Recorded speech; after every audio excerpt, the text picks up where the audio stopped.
Hello guys, আসসালামু আলাইকুম। কেমন আছো সবাই? আশা করি ভালো আছো। আমি গ্রামের অতি সাধারণ একটি মেয়ে। আর আজকে আমি আমার হাসব্যান্ডকে একটা সারপ্রাইজ দিব। সেজন্য আমার তিল তিল করে জমানো এই টাকাগুলো দিয়ে সেজন্য আমি ব্যাংকটা আজকে ভাঙবো, মানে কাটতেছি। কেটে দেখি কতগুলো টাকা হয়। তারপরে আমার হাজব্যান্ড অনেক বিশাল বড় একটা কাজ করতেছে। সেখানে এই টাকাগুলো সামান্য হলেও তার কিছুটা কাজে আসবে। সেজন্য আমি তাকে এই টাকাগুলো দিব।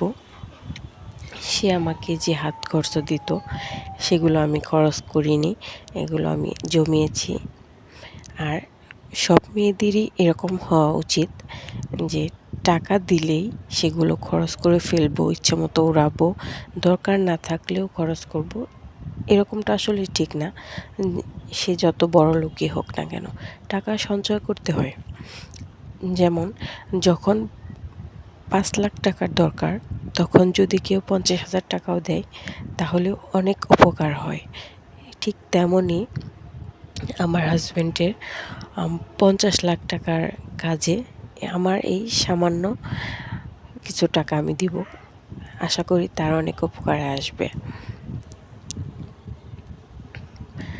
আসলে মেয়েদের যদি একটু সঞ্চয় না থাকে তাহলে আসলে কিছু হয় না। যদিও সে সব খরচ করে, তারপরেও আমার এই টাকাগুলো আমি তাকে দিব। আমি অনেক খুশি তার এই কাজে। সেজন্য আমার শখের ব্যাংকটা আমি ভেঙে তাকে দিচ্ছি। জানি না কত টাকা হবে, তারপরেও আশা করি যে সে অনেক খুশি হবে।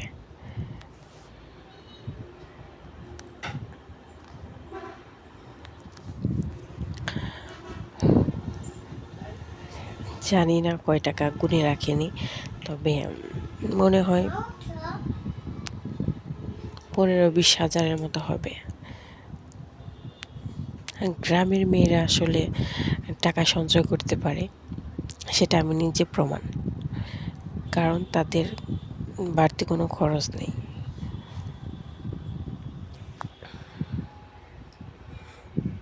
মাসে মাসে পার্লারে যেতে হয় না।